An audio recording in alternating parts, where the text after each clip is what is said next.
Call America 480. You're on live with the Black Channel. What's your name? Where you calling from? Hello, this is Jeremiah. I'm calling from Phoenix, Arizona. Okay, what's that name again? Jeremiah. All right, Jeremiah from Phoenix. What's on your mind? Jason, I think that you're somewhat race baiting because you really don't know. Oh what's hell! This is now. this is the damn Tether from northern Chicago, nigga. If you don't stop false flagging.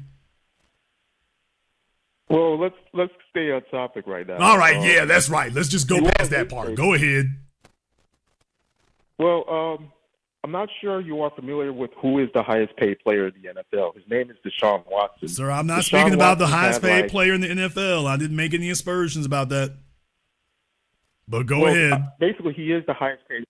He is the highest paid player in the NFL. $230 million guaranteed. For now. And he has had over 30 claims of sexual assault by misogynist women, and he's still a player in the NFL. Okay, those claims, did that happen before he got to the NFL or after? No, it's not. Okay, it happened when he was an NFL quarterback. Over 30 sexual assault claims from women. Okay, sir. And how many prosecutions? What do you mean? He wasn't prosecuted, but you just made it out. Wow. Earlier, okay. Wow. All earlier right. Wow. All right. I mean, earlier. Okay. I'm not giving you accusations about Travis Kelce. We got him on video shoving the damn coach and cussing at him. We got that on video. That's not speculation. Well, I mean, basically, the NFL could have easily kicked him out. Instead, they rewarded him with a $230 million contract. And you're saying racism? Sir, it's not a reward. He's right there. Ben Roethlisberger, sir. This is not about Ben Roethlisberger. Well, y'all hear that stutter, y'all? Y'all hear that stutter, by the way. So what you're telling me is you have one black athlete here who has not committed a crime, and he's actually being treated like someone who hasn't committed a crime, and yet the damage is done because you're on my damn phone talking about something that isn't even provable. And the other thing, there was one, Tiffany. She is absolutely right about the mentality of a lot of young black college kids. All right, tethers of a feather stick together. All right. You could call me a tether all you want, but she is absolutely right that a lot of young black college kids, if you give them $100K, $200K they'll blow it right away. But not all. But sir, that's going to be some. That's going to be some of them. But that's everybody in life here, sir. Folks, I said this before. You have bankruptcy court, and there's a bunch of white folk up in there.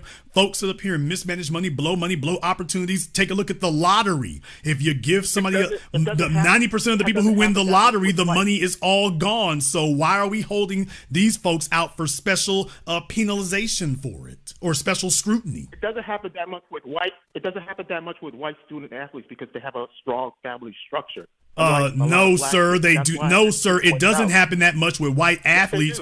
No, sir, it doesn't happen that much with the white athletes because the white athletes all get sweetheart deals and get protected. How? Wow, do y'all hear this right here?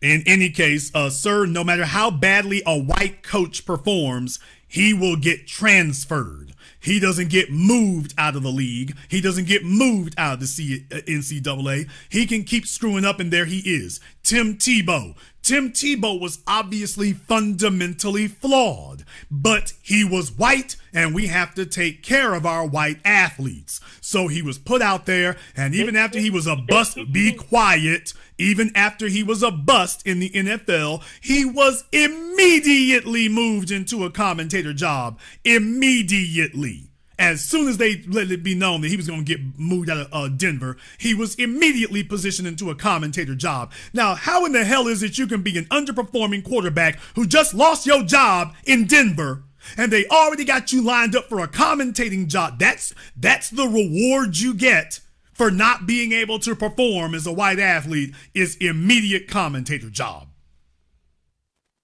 They don't give every single white athlete immediate commentator job. No, they give them other things, sir. You name a white quarterback in the NFL, and they get taken care of.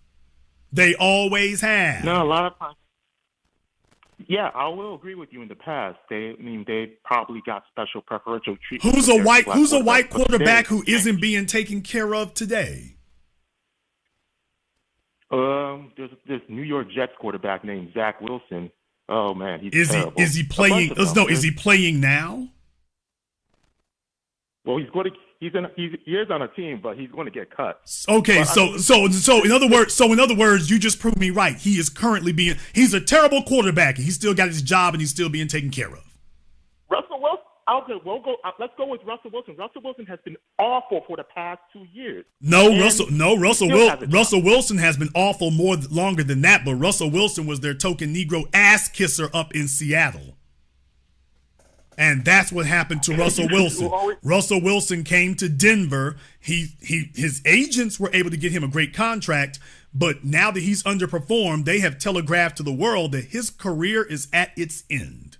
And there won't be anything after that. No commentating, no sweetheart position. This contract he got, he better make it last the rest of his life, because that's a wrap. I'm not worried about Russell Wilson. I'm just saying that I think you're race baiting, because I truly do think a lot of black athletes in the college level and in the NFL level are getting the same opportunities as white athletes. What kind of black person uses the term race baiting? Race baiting. You're trying to put white people and other races against black people. You're trying to put black people against other people. Like it's us against them. It's us against Tethers, people from Nigeria, people from other countries. I think that's wrong. I think it's just really disingenuous for you to do that. Sir, what black person goes around telling black folk that they're race baiting? You are race baiting, though. I'm race baiting whom? You're trying to. Right now, you're like a bunch of times you state that it's black people against immigrants from Africa, immigrants from. Okay, I haven't said anything like that tonight, sir. What am I race baiting tonight? You use the slang term tether to basically insinuate and let your audience know that that's not racial. That's not racial. It is racial. It's definitely. No, it is not, sir. That's not racial. It's a slang term. It's a disrespectful slang term that you guys use. That's not racial, sir. That's not racial, sir. That's not racial, sir. You already know that. You're lying.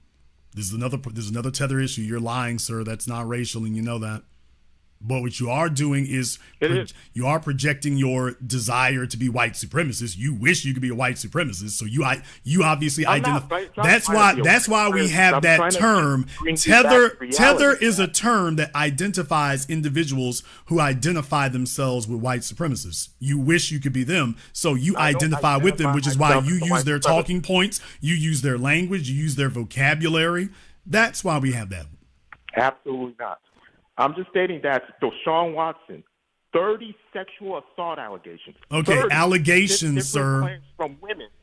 Allegations, sir. Now prove that those allegations are all not false. How are you saying if one person says that, hey, this guy raped me, okay, obviously there's 30 different women, man. 30. Sir, in other words, what you're saying is that he's a high value target who attracts frivolous accusations, is what you're saying. Either way, in the past, the very fact that you can say that there's 30 women and not 30 women and not a one of, sir, you're saying that there are 30 women and out of 30 women and 30 so-called accusations, 0 of them have been able to be substantiated. That's mathematically impossible unless all of them are false. It takes a whole lot to prove a rape claim. No, it doesn't. No, it does not, sir. Ask Brian Banks. Sir, black men get put in prison for false rape allegations and no physical evidence all the time. I know. He pled guilty because he didn't have the accurate representation. Sir, black men get falsely accused and convicted of rape allegations all the time, dude. You're trying to argue against reality and facts. They get accused and convicted all of the time. That's not true. I mean, a bunch of college athletes recently have been, accused and prosecuted for rape, and they actually got acquitted by the Okay, but court sir, of what law you're because saying is, okay, has Deshaun even been prosecuted? Has he even been charged? he was never charged. But Okay, the claim, the allegations were there. Just the allegations. sir, the fact that that didn't occur, that's your first clue that you need to stop trying to push this line. There's a reason why they dismissed it, because it's so obvious that those accusations are all false. A bunch of females got together and said, "Oh, are they handing out free money?" But he still settled. At the end, he did went ahead and settled with pretty much a bunch of those women. Which sir, okay, but sir, if somebody has committed a crime against you, do you settle? Do you settle? Do you take money for it? Somebody committed. Sir, let's try this again. You're not listening very well. If someone committed a crime against you, like sexual assault, are you telling me that you would tell your daughter that the proper response to being sexually assaulted is to let them pay you off and send you home and settle with them? That's the proper response? If they're giving me like $1 million, $2 million, yes, of course. That's what Deshaun Watson did with pretty much that. So you're telling us that you would tell your daughter, well, if he did sexually assault you, well, take $1 million and then go home. Go ahead and walk that. Go ahead and walk that off, baby. Yeah, that's generational. That's generational money. If they're offering $4 and $5 million for them to just say, "Hey, let's not pursue the case," yeah, I'll tell them to take the money. Y'all, all I can say in response to that is tether family values. That's all I'm gonna say in response to that. If your daughter gets sexually assaulted, well, find out how much you can get for it, baby, and bring it back to Kenya. Okay, tether family values. That's all I can say. All right, have a good one, Jason. Bye-bye. What'd he say? If that was my daughter, well, hey, baby, he did what to you? He raped you? Well, how much can we get? How much can we get, baby? How much?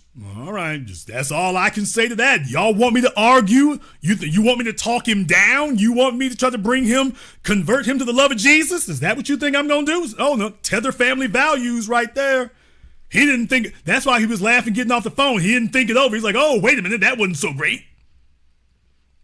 Yeah, these women accusing Deshaun Watson. See, that he guilty. Dude, so the appropriate response is if your daughter gets assaulted, she needs to, here, baby, take some money and go walk it off?